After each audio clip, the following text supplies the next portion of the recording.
ఆయువు ఉన్నది సాధన కోసం, గుర్తుపెట్టుకోండి. ఇక్కడ ధనం కోసం, భోగం కోసం, తర్వాత చావడం కోసం కాదు ఆయుష్ అంటే, తెలుసుకోండి. ఇక్కడ ఆయువు అనేది సాధన కోసం, పరమార్థాన్ని సాధించడానికై ఆయుష్ ఇచ్చాడు భగవంతుడు.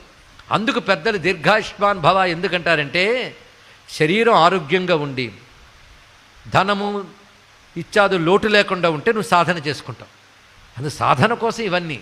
అందుకని ధనం పరమార్థం కాదు, ధనం సాధన కోసం ఉపయోగించుకోవాలి, ఆయుష్ సాధన కోసం ఉపయోగించుకోవాలి.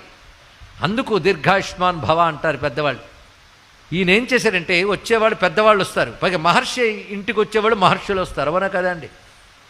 సినిమా వాళ్ళ ఇంటికి సినిమా వాళ్ళు వస్తారు, పొలిటీషియన్స్ ఇంటికి పొలిటీషియన్స్ వస్తారు ఎక్కువ. అలాగే మహర్షుల ఇంటికి ఎవరు వెళ్తారు? మహర్షులే వెళ్తారు.